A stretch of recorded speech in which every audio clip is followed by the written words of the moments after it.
Morning. Hi everyone, hope you're all okay. Sorry for the delayed time. As you saw, I went to an assembly for my big boys. He had a celebration assembly because he won an award for courage, which is just the best thing he could have ever won an award for ever. So we got to go and see him get a little certificate, which was dead cute because it's his first week at his new school. So he's gone from infants to juniors and it's a totally different school here. Just what a dream little guy. So good morning. Today's live is on distractions, which is something that I talk about a lot. I get asked about a lot. I work with women who are very distracted a lot, and some of it's for good reason. Jade's already asking, is today's live at 10:30 because she can't find it? Let me make sure I'm where I'm supposed to be, because I think I am. Yes. She's found me. Morning. I was just coming to find you, Jade. Yes, I'm here. So I've been speaking to lots of you this morning. So if you've already spoken to me this morning, I have strategy day. Thanks, my love.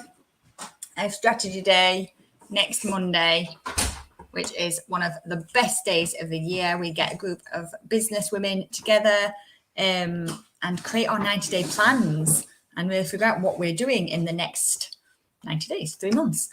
However, strategy day is now on Queen's funeral day, which is really sad and a logistical nightmare. And after toing and froing, the answer is we're still running it, which I feel like, weird about. I can put the funeral on in the background a bit for us. But it's a really tough time as business owners because there's the level of respect and then there's level of I still have to do some day-to-day stuff. There's basically nowhere for me to move it. Nobody could do all the dates. The room's not available on certain dates. The caterer's not available on certain dates. And it's just a point where you have to just pick. And so it is still running, I think. Morning, Sally. Sally can still come. And I'm so grateful for everyone that can. Morning, Anisha. You've shown up today for some reason. Are you not on strategy day? Are you coming on strategy day? I can't remember. And good morning, someone else lovely. Who's this one? Sharon, tell us your name above. So Sharon, you've heard it here. We're still running it next Monday, which is great because it's the best day ever. But just timing-wise, crap. Anyway, today we're talking about distractions, something which, I know lots of you deal with. My biggest thing, without doubt, is distractions, and not even just distractions that are happening to me, distractions that I do to myself frequently. When I don't want to do something, when I'm not in flow, there's a zillion reasons why I get distracted. So let's have some tips around how we can eliminate or reduce them at least. First one that you'll ever hear me say is sort your schedule out. Get some time blocking done. It doesn't work for everyone. It can work really, really well. So create a bit of a schedule and stick to it. Give whatever you are doing your attention for that moment. If you don't create the space to do the work in the first place, you'll either not do it or it runs over into other stuff and spirals. But generally what happens is, I've got a great example. So on this Thursday, I'm running my last course of this session, like this block at Lounge the Green that I've been doing. And this one is on using WordPress to make a free website. So I only do paid for websites. I do hosted sites. And I'm running a workshop on how to do it for free. I don't know. I mean, I know the back end of WordPress, but to be able to demonstrate this to people, I've got to go and figure that out first. Now, I've known I'm running this workshop for 10 weeks, 12 weeks. Have I done it yet? Have I yet? And the reason is I haven't blocked any time out to do it. I'm procrastinating around it because I haven't put it specifically in my schedule. You'll all be very happy to know it is in my Google Calendar for Wednesday, which is cutting it fine since it's on Thursday that I'm running it. But I know I can do that. But I could save myself all the stress if I just time blocked the actual work I need to do, not just kind of the client work and the appointments that I have, because that's what I tend to do. So get some time blocking done. When you are time blocking, create realistic amounts of time and realistic deadlines. Everything takes at least half an hour longer than you think it will. always. My job this morning was to sort strategy day out. That I thought would be a nice half-hour job. I've already been doing it an hour, and I did some the other day to try and sort out room hire. So an hour and a half, maybe. Everything takes longer than you think it's going to do. And make sure you add some cushion time between your tasks. So again, time to go make a cuppa and have a wee. Make sure you add some space in there to give yourself the opportunity to finish one thing before you start the next, because the distraction comes when, oh, my internet's just gone off. Oh, am I back? Jade, can you just check if I'm still in the group, because it's showing low internet. I'm hoping I'm there. It's not working either. Oh, I think I'm back. There you go, yeah. Yep, you lost me. I think it's my internet, so that just adds to my fun this morning. Yeah, I'll talk about add some cushion time in between your tasks. To avoid distraction when you are doing something bigger. So when we talk about the bigger tasks, thanks, Sally. And I'm not surprised to have been very just distracted this morning. Sally is literally, I could write a course about how Sally works. And I wish she would. Oh, Sharon, it should be at the top. You have to click to see more to be able to see all the text at the top. I'm assuming this is Sharon. Yeah. You have to click see more on the text at the top and then you can add it. Don't know. Hopefully I'm back. What was my next bit? Yeah, so when we're trying to avoid distraction doing big projects, the first thing we need to know is that we need to break them down into smaller tasks, because whatever happens, we can't avoid distractions for a long period of time. It's just not how it works. So making sure all the things you're doing are in small chunks. I highly advocate working in 30-minute chunks. So I will spend 30 minutes doing this, and then I might spend another 30 minutes. But the fact that I'm breaking it down feels like I don't have to spend some big solid time on something like that. And when we're looking at what you're working on, make sure you are looking at the bigger picture, the reason that you're doing it. Because when you have a big enough reason, the distractions are almost less powerful. It's this idea about, so for example, getting healthier. We are far more likely to make good choices when everything else is calm, when we're not distracted, when we know our big picture, when we're working towards a real goal, rather than I've had a crap time, I'm going to look for some comfort, often in food. Does that make sense? Hang on. Yep, Martha not being able to send a task. I know you do, Jade. Okay, so actually, you haven't been back from the school run all that long. Let's break your task down today. Do this for me for a favour today, and feedback to me is make your tasks half an hour. Write your list of tasks, all half an hour tasks, and see as you can tick them off. Yeah, instead of the task being the whole thing, it might be spend 30 minutes doing something and then you can swap to something else. Because I do it. There's a video meme that Tom shared with me once about, I think this guy was supposed to be like replacing a bulb in the kitchen. And he went to replace the bulb, but he found out that the step of the step ladder was wobbly. So he took the step ladder out to the shed to fix the shed. And while he was in the shed, he saw some WD-40 that he realised he needed to go and do his car. So by the time his wife came back, and she said something like, what are you doing, darling? You're supposed to be doing the bulb in the kitchen. And he says, I am. What do you think I'm doing? And he's doing something entirely unrelated. That's my life.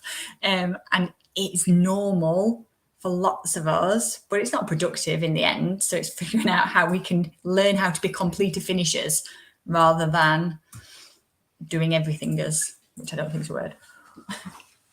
Yes, Sharon, you are back. I can see your name, my darling. Hi. So yeah, think about the logical order as well, and think about how you can do tasks inside tasks. So I'll come downstairs and I'll be like, oh, the kitchen table's a mess, or I'm about to make a cup of tea. I need time we're washing out. It's starting to look at that. If I put the kettle on first, that can be boiling while I go and do the other bits. It's looking at what is the logical order. I know that's a really crap example. But again, it's the stuff that helps you keep stuff on track a little bit so you can achieve as much as you can achieve in the time that you've got. Turn off your notifications. So having a Fitbit is both the best and the worst thing that ever happened to me, because now I can get notifications of my messages on my wrist. But that's hugely distracting when I'm trying to do any kind of focused work. So turn off your notifications. We're all scared of missing something in this hugely busy world. and we will miss things, but there's almost nothing that can't wait for a little while. I found a cool thing on my phone that like just lets emergency contacts through. So I can switch my phone onto silent and just have some emergency contacts that are basically the kids' school. That's all I care about being able to get through at some point. There was a time like when my nan was ill that my mum might have been on there. But now generally nobody needs me, but I can send emergency contacts to be able to ring me. Apart from that, it can go off. It can all go on silent for the time I'm trying to use to concentrate on something else that I have decided is a priority for me at that moment. So it's starting to like figure out what boundaries you need to put around yourself to allow you to complete and finish some of the stuff that you want to do.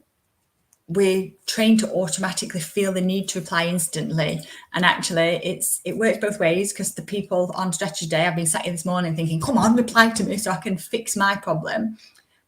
But you don't have to. There's no need for you to reply immediately to a lot of things. There's also, Dr. Chatterjee talks about this, is every time we get a notification, we get something that he calls a micro stress dose. And what it sort of does is it literally sends your body into high alert every time you get a notification. And physically within our body, there's stuff going on then. We're pumping out kind of cortisol and adrenaline that's putting us in high alert every time we get a notification of any kind. And how long it takes us to get back onto track of a task after that. They say it's about 20 minutes before your focus comes fully back from being distracted. And you allow that to happen purely because you keep your notifications on. Like, all of this is within your control of how you decide to live and what you decide to do. So I started, you'll be so happy, I started doing the email marketing course for you this morning that I've been promising forever.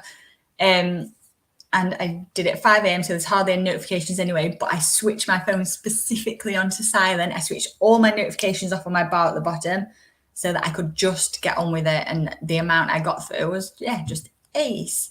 But it's recognizing that these are choices and you can choose them. Your notifications are as harmful as phone calls and messages. They're the beeps that come from your phone. Just seeing a little flagged icon that there's a notification there pulls us entirely off task. Okay. Another great tip is schedule some break time. We tend to try and work through stuff and be doing all the time. And while we feel like we're achieving, a lot of the time our brain isn't focused fully on the task we're doing. So if we're doing kind of menial jobs that don't take much concentration, like tidying, etc., you might be fine for that a while, but do that and then try and sit down and do some work. It's so hard to get into any kind of flow from that. Go for a little walk, go sit down with a cuppa in silence, don't stick the TV on.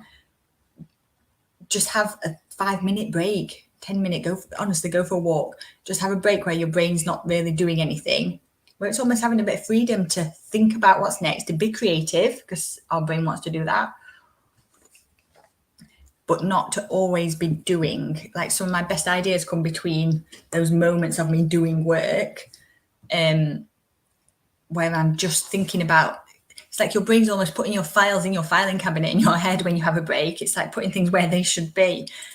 And it really, really helps us to join dots that we didn't know were there. I don't really know how to explain that any better. It just helps me think of things I hadn't thought about before. And they're always dead useful things. So take a break. Like, refresh your body and your mind. It really does help you refocus on the next task. Another massive thing about eliminating distractions is hunger. Eat some food. Eat some breakfast before you start work. Loads of us kind of thrive on this whole sugar high and low situation. Get something that's just gonna keep you like on a level, in a good zone. Being hungry at work can affect your decision making. We know it affects our cognitive functions, so do that. Sometimes you might be thirsty and we don't realize. Have a bottle of water near you and just drink. The distractions and the waste of time that I do from making a cuppa, because I've decided that I need a break without actually wanting to have a break, I'm distracting myself making a cuppa rather than that being a scheduled thing that is a logical reason. It's just another form of procrastination. If I know I've eaten and drunk, I don't have a reason. I can see that I'm making this stuff up for myself. Yeah, drink plenty. And then my biggest one that I will always talk about is when I talk about mitts, is make your plan the night before. When I get up early in the morning, I already know exactly what I'm going to be doing from the moment I get in my office. So it takes away the decision making. Decision fatigue is kind of one of the biggest reasons that we do procrastinate, is because we're too tired to make another decision. So what we end up doing is doing little jobs that we kind of kid ourselves or work. So bits like sorting out my newsletter, checking my accounts, the stuff that's not really work. I could be doing this in any time. So why waste blocked time to do the little pottery jobs? Yeah, so have a plan the night before. It drastically increases productivity the next day, like hugely. I can nail so much stuff in the morning if by the time I sit down, I already know what I'm working on. Just like the email list this morning, the email course. I've got loads recorded for that today because I knew that's what I was getting up and doing. So even though I needed to schedule some social September stuff and sort out strategy day, it's picking what am I going to schedule in this time. Switched off my notifications, got rid of the distractions, already got a couple when I sit down. It's like giving yourself the best possible chance to achieve what you're saying you want to achieve. But you can only do that if you already know what you want to achieve. And that's where lots of us get stuck from the start. And then one last tip, I guess, if you've got any questions, add them in. One last tip is make sure you're comfortable when you're working. So we're working from home a lot more, but even when you're not, have you got pants on that are digging in? Are your trousers just too tight at the waist? You can't see mine today, but I have actually got real trousers on because I've been out of the house. If I'm not, I'm in jogging bottoms. It's like, are you comfortable? Is your seat comfortable? And that doesn't mean run out and buy a new seat and have more procrastination time. But just check, is there something you could do? Is it warm enough? Do you need background noise on or not? So I cannot work with background noise on unless I'm doing design work, which is a really weird juxtaposition. I can have the TV on in the background if I'm designing a website, but if I'm typing or trying to talk to people, I can't have any noise in the background. Jade and I sit in here all day and don't even talk to each other for most of the time because it just doesn't work. It's fascinating, but you need to know what works for you. You need to be comfortable in your environment. Clear your desk, but not as a procrastination tool. Do all this to allow yourself the best conditions to work in. But the thing I'll go back round to all the time is you have control all of the time over the stuff that distracts you. So you know what I do. I get up early so I can work when the kids aren't here. I finish work at 2:30 so I can do the school run. And then if I've got anything else, it fits around my children after, not the other way around. So I do my work when my kids aren't here because they're just a distraction. I choose to switch the radio, TV off. I choose to make sure I'm fed and watered and I'm comfy and my notifications are off when I'm doing like kind of concentrated in the flow stuff. So these are the ways that I eliminate distractions the best. But it all comes from being organized, plan ahead, know what you're doing. All right. Any questions? So next week's live is cancelled because it is strategy day and it is also the Queen's funeral. So yeah, I'm not here next week, so don't sit waiting for me because you'll be sad unless you're on strategy day and then you'll be with me in real life. And how cool is that? If you want to know anything about strategy day, drop me a message. I could probably get another 2 on maybe if we wanted.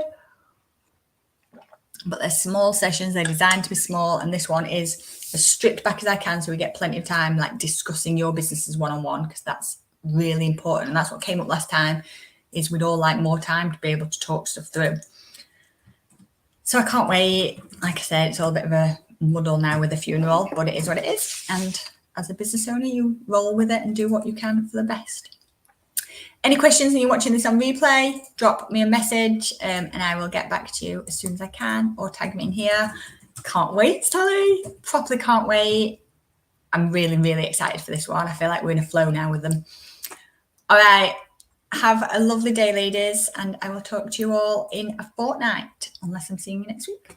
All right. Bye.